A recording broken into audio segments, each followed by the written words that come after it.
Hello to you all on this curiously beautiful Ash Wednesday. It's always, in a sense, strange when the weather gives us days that don't correspond with the church sentiment. You know, it's like if we have a beautiful spring day on Good Friday, it seems a little off. But whatever, here we are. We can thank God for the beauty of the day, but also remember that it is Ash Wednesday. As I just sent out a flock note a few minutes ago, we will have the 12:10 p.m. service and the 7 p.m. Mass because I live here, so there's no reason to not go ahead and do that. But I do leave it up to you guys to be prudent about which and if you come to Mass.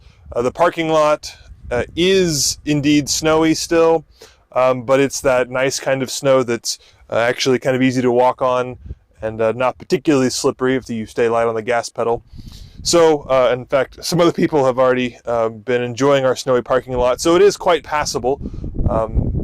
So we can't see parking spaces. If you do come, park generously, I suppose. But whether or not you come today, I did want to give some just reminders of how Lent can go. Remember, today is a day of abstinence from meat. Of course, fish and vegetables are wonderful, but abstinence from meat entirely. And then the total of our meals should be no more.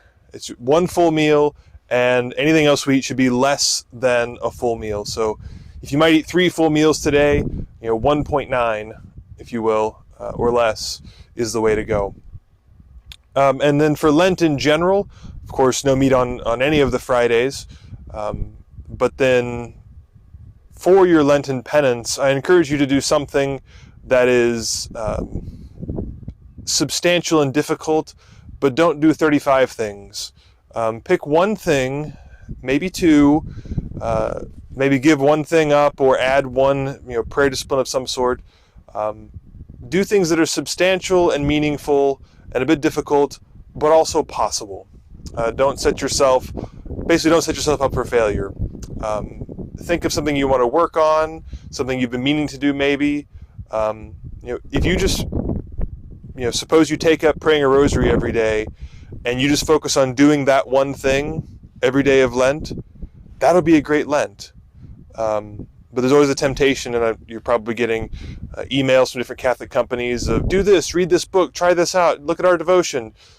All good things, but I encourage you to be serious about it and do something challenging, but also do something simple and possible. It doesn't do us any good to heap up great obligations for ourselves for Lent and then fail at them all. The Lord would rather we do 1 or 2 things and do them well and have a successful Lent that way, and then maybe build on it. But at first, to do what we can and do it well. So we can rejoice in this beautiful day, even though it is Ash Wednesday. If you are able to come to either the service at 12:10 p.m. or Mass at 7 p.m. this evening, we'd be glad to see you. But regardless, stay warm, stay safe, and let us pray for each other. God bless.